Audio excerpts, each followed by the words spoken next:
especially messages on the site. And I know this is going to be really hard for some people, but I need to let you know that they did find her. And she's now with the Lord. Yeah, she's not with us anymore. I had a feeling about this before. Maybe God put it on my heart, prepared me for it. I don't know. But it was not an accidental thing. I'm just going to tell you that. Somebody did this to her, and the police are working on it right now.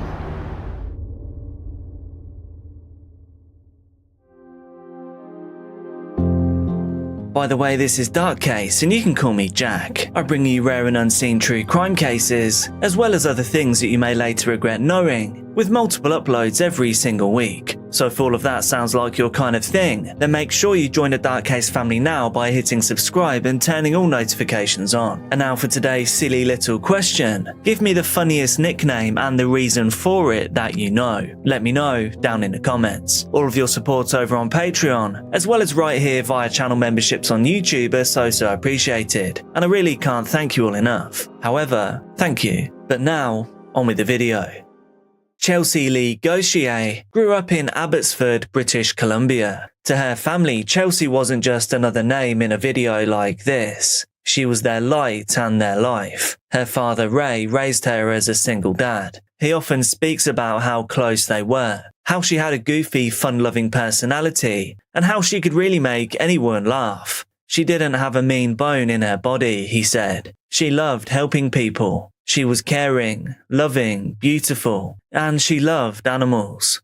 So this very first clip I'm going to share with you is kind of a preamble of an ad that I was going to do with Chelsea.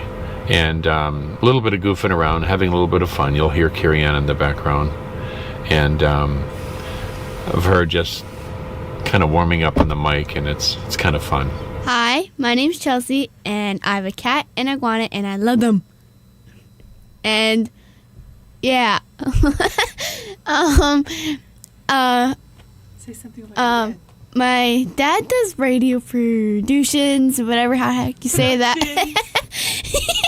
Productions. Productions. There you go. Ray was actually a grandfather, as Chelsea had 2 young daughters of her own too. They were just toddlers when she disappeared. Family members say that being a mother was the most important role in her life. She was protective, affectionate, and even at just 22 years old, she carried the weight of providing for her girls with real determination. Her brother Jeremiah described her as his best friend. When I couldn't say much to my parents or anyone else, I could talk to her about anything, he said. Their bond seemed unshakable. Things weren't always easy, but when she struggled, Chelsea tried to stay bubbly for everyone else. Her cousin Amanda later recalled, she was lively, she was bubbly. Even when she was down, she would always try and help others. I also want to mention that Chelsea has been identified as an Indigenous person, something that should not be ignored about this case. There's a cat, by the Pussy's way. on the way. Hey guys, I'm Tyler. With the cat. Say hi. Anyways, continue. I did some digging and found out that Chelsea actually used to have a YouTube channel, and she had it with someone called Angel. I think they share the same last name judging by the channel name, so I'm guessing the two of them are related, but I'm not 100% sure. I did a little more digging, and in the intro to their first video on that channel, it looks like their channel was originally called Crackerjack and Psycho. And I believe that Crackerjack is actually a strain of a certain plant, and that looks like the nickname that Chelsea is using. And, well, look at Chelsea in a still image from that intro, and it all kind of adds up. She also mentions Stoner Wednesdays in the video, and also talks about doing illicit substances in a jokey way, so yeah. And you might be thinking, what does that have to do with anything? I'm just going to say that it does tie into this case as it progresses, because I believe it could point towards Chelsea being a green enjoyer, And this means that if someone had access to a lot of it, they could possibly have the power of persuasion over her. And also want to just add that I'm not saying that jazz cabbage is bad. And if you consume it, it doesn't make you bad at all. I genuinely don't care. I just thought that all of this was an interesting insight into the case that I've pieced together. And I haven't seen it mentioned anywhere else in the coverage, not that there really is any. This video is sponsored by Creatives Do This, a platform that I've helped to launch that features real interviews with real artists, candle makers, musicians and creatives of all kinds who are making it work. Right now we're looking for creatives to feature. So if you've made money from your creativity, whether it's a full-time career or a new side hustle, and you want to share how you did it, we'd love to hear your story. It's just a short text-based interview and it takes around 10 minutes. And in return you get free lifetime access to everything that the platform becomes. Plus your work will get featured to inspire others and to build your brand. Hit the link in the description or the pinned comment to take the quick interview and to become one of the 100 founding members. There's now less than 50 spaces left. www.creativesdothis.com. Friends remember Chelsea as being adventurous, sometimes impulsive, but always loyal. They say that she wasn't afraid of hard work. So when someone asked for help, she showed up for them. And that included the day that she agreed to trim some plants for an acquaintance. And when I'm talking about plants, yes, I mean plants, that kind of plant. In fact, we're talking about Satan's salad, the one that'll toss your brain.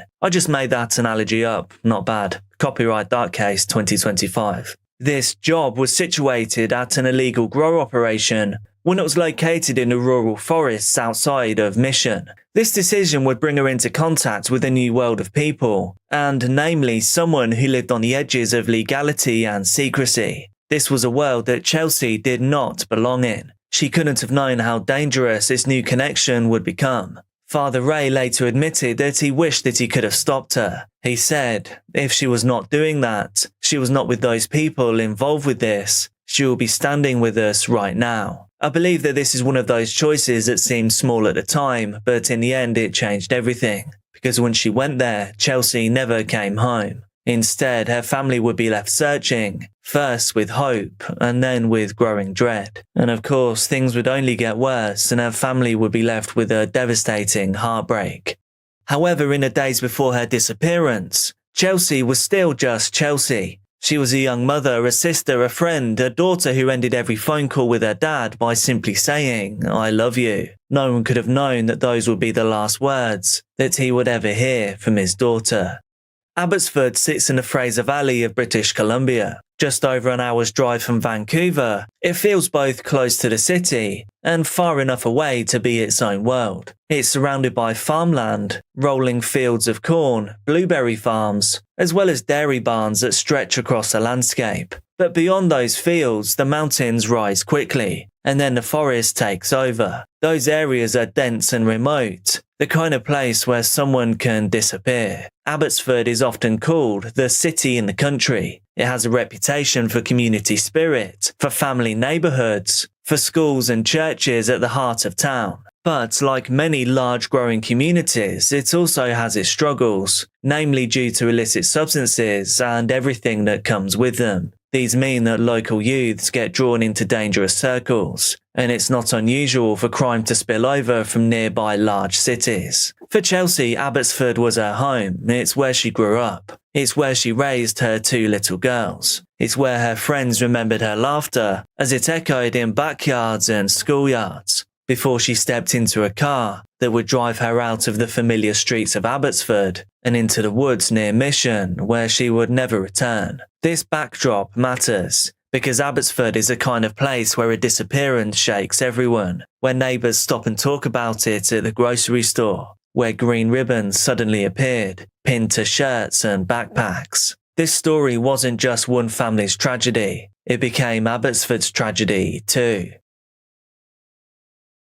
The last confirmed sighting of Chelsea was on July the 27th, 2017. That morning, she was seen at a McDonald's in Abbotsford, where witnesses noticed that she wasn't alone. She was with two men. One of them was older, in fact, decades older than Chelsea. The other man was his associate, and we will hear from him later. From that McDonald's parking lot, Chelsea climbed into their vehicle. Their destination was a forested backroads near Mission. This was a hidden grow operation tucked deep into the trees. Chelsea had agreed to help him trim the plants, and it was supposed to just be simple work. A few hours and then home once again. But once she left Abbotsford that day, she would never return.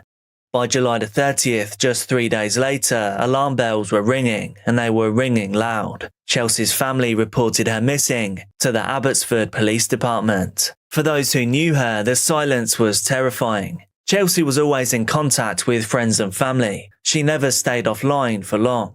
And most important of all, she would never ever abandon her 2 little girls. Everyone knew that something was very, very wrong.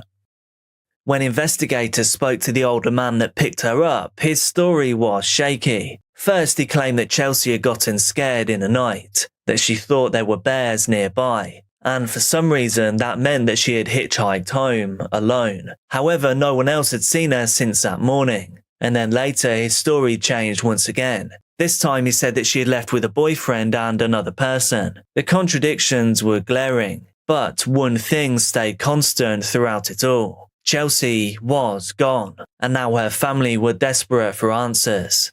Friends and relatives organised searches. They scoured Abbotsford and Mission. They handed out posters. They shared her face across social media. Her father Ray took to YouTube. He posted video updates about his daughter. He begged for Chelsea's safe return. In one, his voice cracked as he recalled their final exchange. She said, "I love you," and I said, "I love you too," and that was it.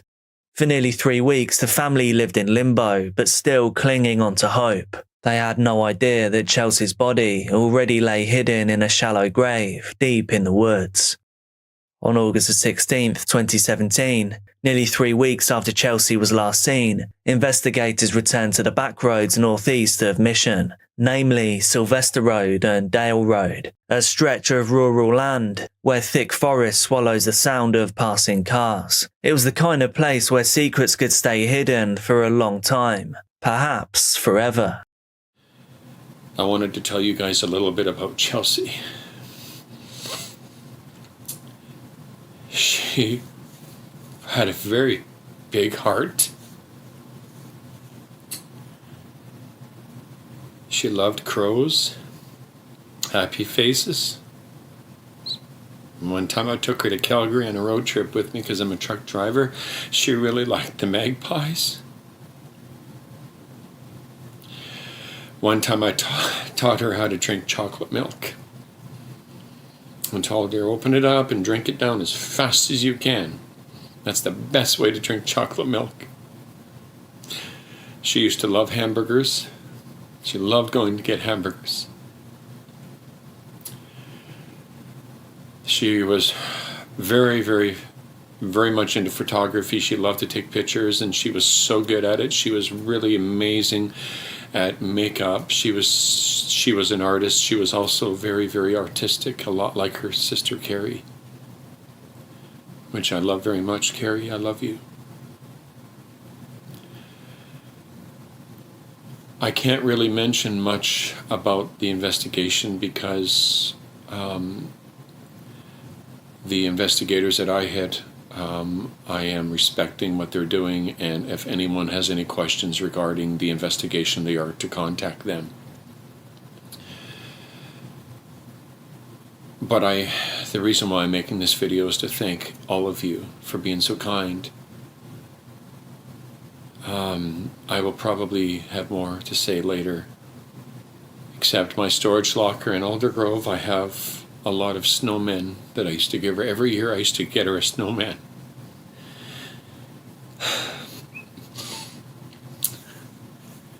I'm so grateful I have all of that stuff. Chelsea was an amazing girl. She loved so many people. She was fun. She loved to laugh. She was so gifted. And this is an absolute tragedy. But I am so confident that the police are going to do a phenomenal job on getting to the bottom of this. Again, I say, and I say it so strongly, please keep an eye on what your kids are doing. Bring awareness and addiction awareness to them and let them know. Because you could be in this predicament tomorrow. No, she did not pass away from a car accident. It was because she was involved with it that her life was taken from her.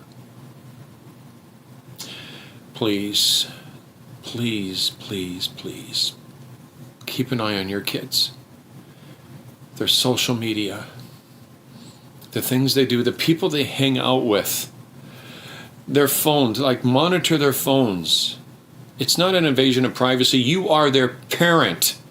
It is your right to protect your child. Protect your child for the love of God. I could never want this to ever happen to anyone. Until next time, until we talk again, God bless all of you and your children and your family. In the name of Yeshua. Police had already conducted a cursory search of the property, but this time they looked a little deeper, and this time they found what they feared the most. In a shallow grave near a tent was Chelsea Gauthier. She was wrapped in a sheet, shrouded by the soil of the same wooded property that she had travelled to earlier that day. The discovery confirmed what her family had already begun to sense. Chelsea was never coming home. Her daughters would never see their mother again. At a press conference, Corporal Frank Zhang faced the cameras. From the evidence collected so far, investigators believe that Miss Gauthier's death was not random. This case was now officially a homicide. Investigators appealed to anyone that might have seen Chelsea any time in the final days of July to come forward.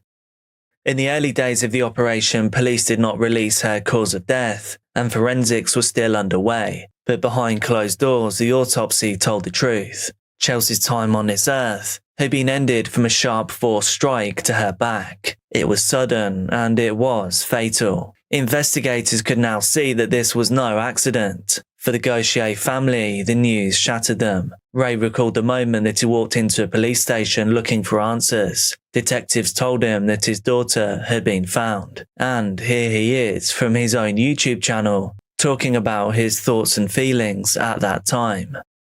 But I appreciated all your prayers, and I want you guys to know too that God did not hear. It's not that He didn't hear your prayer.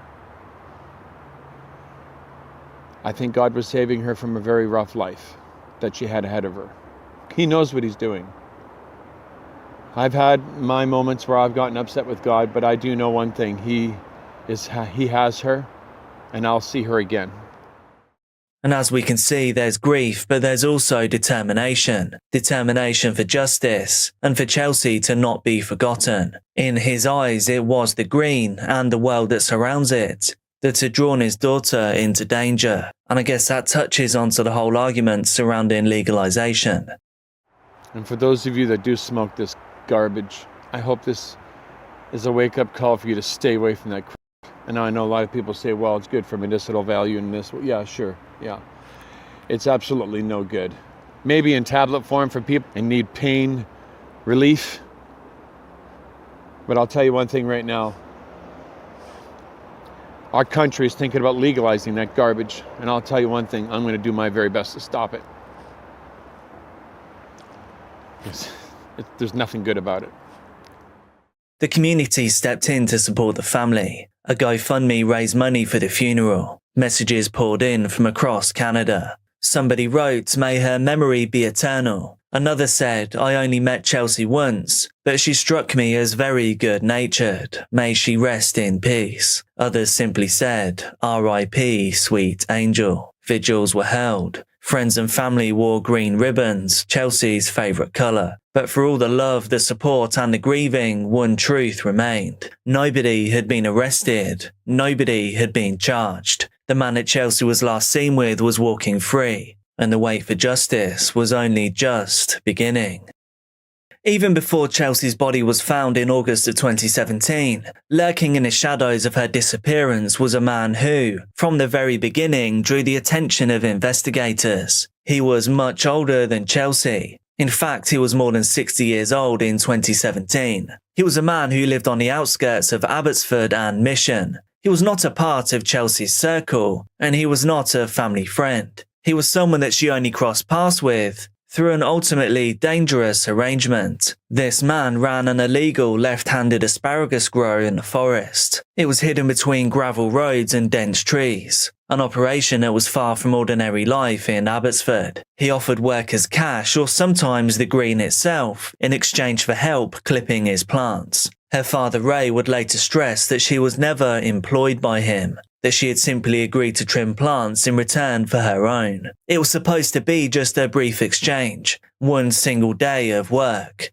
But this connection linked Chelsea to a man who was far more secretive and far more dangerous than she ever could have imagined. And as police pieced together her final movements, his presence loomed larger and larger. He had been the last person seen alone with her. He admitted that they went to his crop together in the mission backwards. And yet, despite the connection, despite what seemed obvious, no arrest came. In fact, for 5 long years, the case stalled. Police called it an active investigation.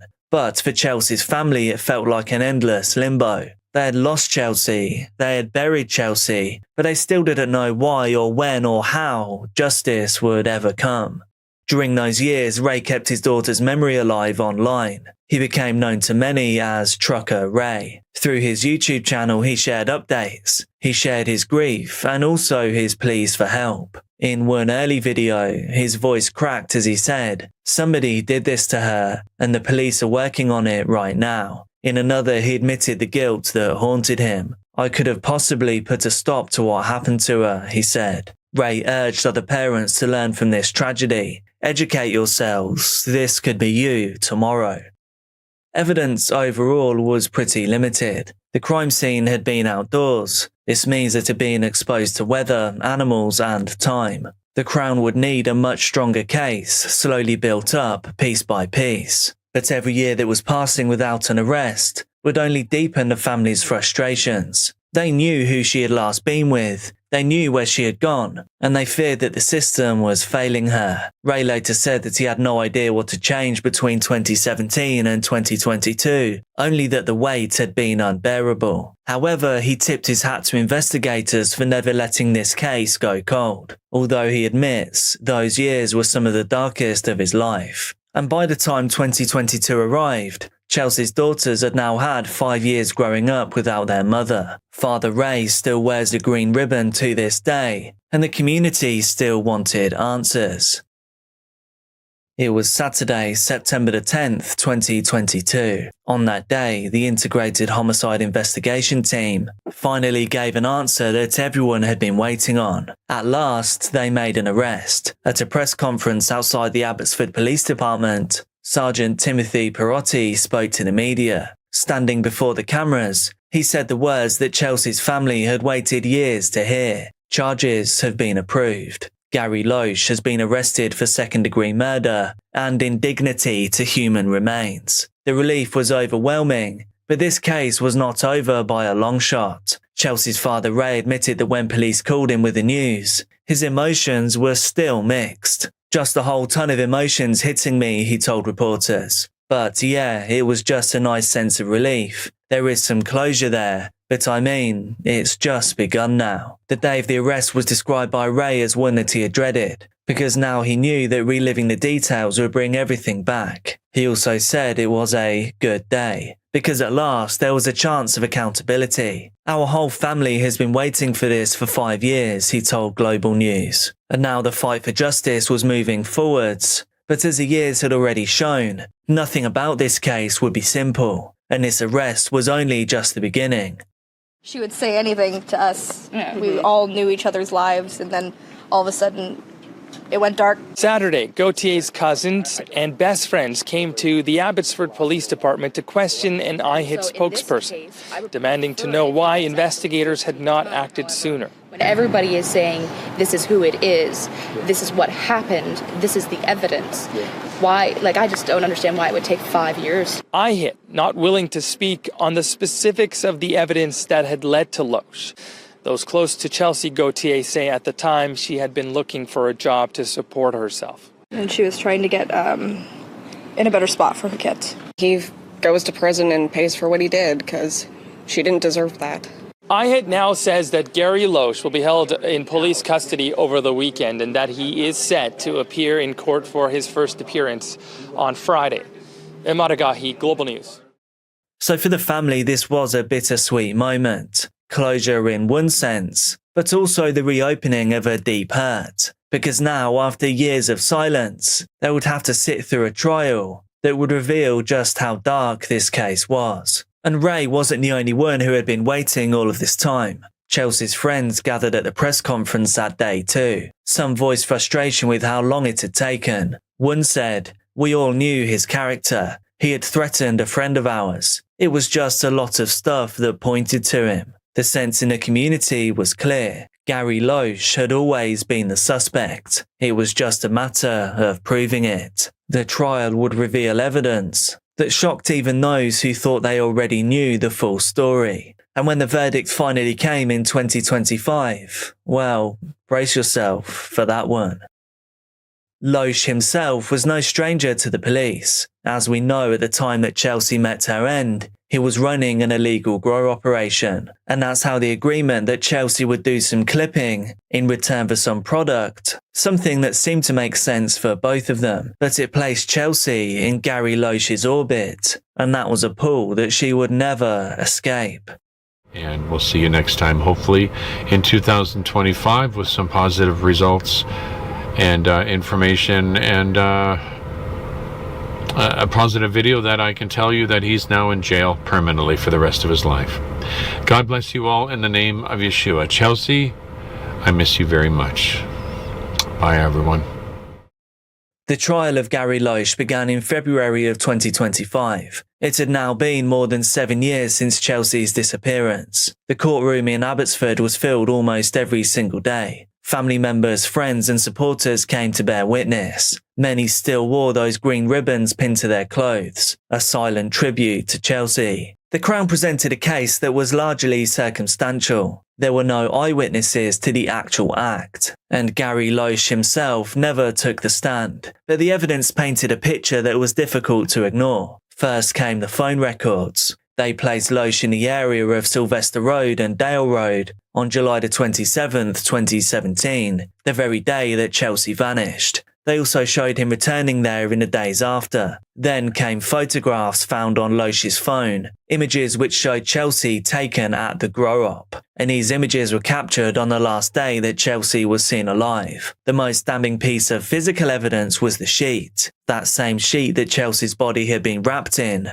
before then being buried in a shallow grave. Forensic testing revealed a DNA match to Gary Loesch. It wasn't a full profile, just partial, but it was enough to link him to the scene. Loesch's own words also undermined him. When first questioned, he told police that Chelsea had become frightened of bears and hitchhiked home, and as we know, later he changed his story, this time saying she left with a boyfriend and someone else. The judge would later point to these lies as proof that Loesch's accounts could not be trusted.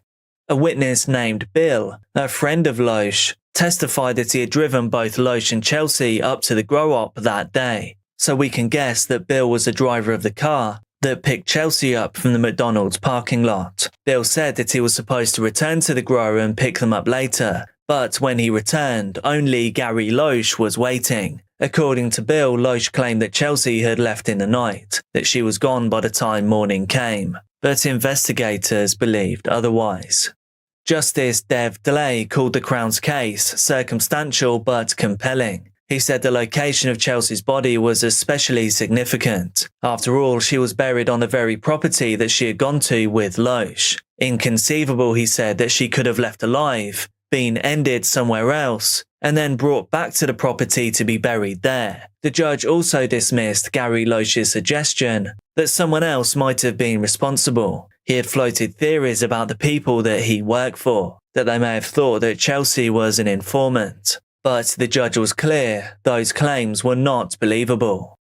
The autopsy revealed that Chelsea's time on this earth was ended from one sharp force strike to her back. It was just one blow, but that was enough. The judge noted that there were unanswered questions about motive, and that because she had been found unclothed from the waist down, there may have been a sexual component. but he stressed that there was no way to prove intention beyond a reasonable doubt, and it was for that reason that he ruled out second-degree murder. To convict on that charge, the Crown would need to be able to show intent to kill. Instead, the judge concluded that the case met the standard for manslaughter, and he added a second conviction, indignity to human remains. This is because Chelsea had not only had her time ended, but had also then been hidden in a shallow grave. For Chelsea's family, the mixed verdict was a shock. Yes, Gary Loesch had been found guilty, and yes, the court did agree that he was responsible, but the word murderer would never be attached to his name.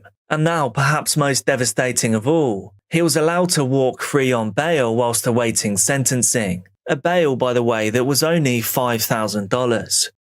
Father Ray stood outside the courthouse still wearing that green ribbon. He said, "What we're doing now is hoping and praying that he will get the maximum for manslaughter, whatever they can give him." His son Jeremiah, Chelsea's brother, echoed that frustration. He called his sister his best friend, and he said, "Honestly, I think he's a flight risk and it's very concerning." For the family, the trial had given answers, but it had brought no real peace. They left the courtroom that day with the truth confirmed. Gary Loesch had killed Chelsea. However, the Canadian justice system had not given them the closure that they hoped for. After the verdict in July of 2025, the case moved to sentencing. Manslaughter in Canada carries a maximum penalty of life in prison, but most sentences range between 4 and 15 years. For Chelsea's family, that possibility was difficult to accept, because to them, the loss of Chelsea was permanent, and any sentence given to Loesch would feel far too short. The man covered up with a mask and hoodie as he enters the courthouse in Abbotsford is Gary Loesch. And following a trial that lasted months, he's about to learn his fate after being charged with the second-degree murder of 22-year-old Chelsea Gauthier. He was a good person, a good soul, and you know, she was my best friend. Gauthier, who was Métis, was last seen July 27, 2017, when she helped Loesch tend to his grow operation in a remote mountainous area near Mission. She was and her body was later found by police wrapped in a sheet and buried in a shallow grave on the mountain. When she died, a part of me died because she had such an incredible sense of humor. She was goofy. She was fun. The court heard Loesch had provided various versions to explain Gauthier's disappearance, but the judge didn't believe any of them, saying he satisfied Loesch killed the victim and that there were no other plausible theories or other possibilities. In finding the accused guilty of manslaughter rather than second-degree murder, the judge said Crown had failed to prove the element of intent. Mr. Loesch's attempts to conceal Miss Gauthier's body, his denial of being with her, and his lies to police do not necessarily equate to proof of intent. This is still a victory. It's been established. He did it. He's going to get time. We just hope that the system will give him as much time as possible. Loesch was also found guilty of interfering with a body. Despite the convictions, he remains out on bail. It boggles my mind. I don't get it. This is something that needs to change in our justice system. It really does. But, you know, honestly, I think he's a flight risk, right? And it's very concerning. Do you have anything to say to the victim's family? Loesch's sentencing hearing is set for August 18th. Michelle Bernoro, CTV News, Abbotsford. Father Ray said that it made no sense to him that Loesch could now walk free. "It boggles my mind," he said. "I don't get it. It's something that needs to change in our justice system. Knowing that I can run into him at the 7-Eleven down the road, it hurts that much." The pain in his voice was unmistakable. For this father, remembering Chelsea meant more than just mourning her. He wanted people to know who she had been.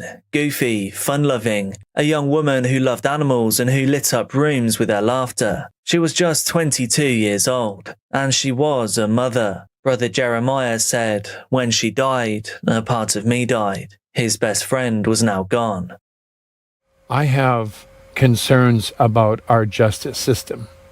The laws that we have in this country which let a man like that walk free. Right out of the courtroom, if I walked outside and slapped someone, I would have been in jail. But he gets to walk free? We can have an amazing police force, which we do. The IHIT team over and the Abbotsford Police Department, credible. I can't say enough about how wonderful they've been, how professional they have been, how kind and loving they've been. and the work that Andrew and his team did, all of that's wonderful. But if we have a justice system that lets a murderer on the street and slaps his wrist while he's laughing to everybody on the way out, that man didn't even flinch when he was told he was accused for manslaughter. He didn't care. No remorse whatsoever. Apparently he really liked Chelsea. That's a pile of garbage. He would have said something, "I'm sorry this happened," and walked away. If he had any courage at all, he would have said at least that. The man is a complete coward. To wear a mask when you're heading into the courtroom? What are you hiding? You're a coward, Gary. You're an absolute coward. You prey on young girls. That was your thing. You'd bring women up to your grow up. You wouldn't let them bring up their boyfriends. You only wanted the women because you wanted to prey upon them. You had condoms in your tent and rope in your tent like a weirdo would have. For a reason. You didn't want them to go up in their work. You were wanting to get a good time while you were up there. Father Ray has vowed to push for awareness, for parents to stay close to their kids, to question their choices, and to speak up before tragedy strikes. Educate yourselves, he told reporters, because this could be you tomorrow. With this upcoming sentencing hearing, there's a petition for the sentence to be as strong as possible. Here is what it says. In 2017, my best friend, Chelsea Lee Gauthier, a 22-year-old Indigenous mother of two, was brutally taken from us. Her loss was not only deeply personal for me, but also a devastating blow to our community. Chelsea was a vibrant young woman, full of life and dreams for a future with her children. The anguish of her absence is compounded by the feeling that justice has not been fully served. Gary Donald Loesch was charged with manslaughter and committing indignities to her body. Even so, with his conviction, there isn't a minimum sentence. He took an innocent life, and I feel a murder charge with life imprisonment is a justice that Chelsea, her friends, her family, and every Indigenous man and woman will feel that he deserves. Yet, despite the severity of his crimes, there is a very real fear that justice may not be met to its fullest extent. The legal system has often inadequately addressed crimes against Indigenous women, and Chelsea deserves more than to be another statistic. Chelsea's children have been left without a mother, her family is without a beloved daughter, and I am without a best friend. The pain of her loss is immeasurable, but what deepens the wound is the failure to see justice serve its rightful course. We call upon the judicial system to serve justice without leniency in this case. We demand that Gary Donald Loesch receives the maximum sentence allowable by law for his horrific actions. It is imperative not only for Chelsea's family, but also as a statement that society will not tolerate such acts of violence and disrespect, particularly against Indigenous women. Please support this call for justice by signing this petition. Let your signature be a beacon of solidarity for Chelsea and her loved ones, and a resounding demand for accountability and justice. Together we can ensure that Chelsea's death does not go unanswered, and her spirit remains a catalyst for change. Sign this petition and help us drive the change needed to ensure justice is not a promise, but a reality in our legal system. And that's written by Cassidy York, Chelsea's best friend. At the time of me writing this script, the petition has 561 signatures. I'll put the link in the description, and please, if you feel it's right, add your name to the petition. I just want to say that across Canada, the tragedy of missing and murdered Indigenous women and girls, known as MMIWG, is becoming painfully familiar. I spend a lot of time on local news resources in Canada, and I honestly cannot believe how common this is. For decades, Indigenous families have sounded the alarm that their daughters, sisters, mothers, all of them face disproportionate levels of violence. And in fact, a national inquiry confirmed what families had said all along. The systemic failures in policing, justice, and in social support leave Indigenous women more vulnerable, and their cases too often neglected. Chelsea's case cannot be separated from this wider crisis. I really can't help but think where Chelsea came from has something to do with how Gary is getting away with what he did. I'll keep you updated on that sentencing, but it's not looking good. And remember, do sign that petition if you feel like it. Be careful out there, and I'll see you soon.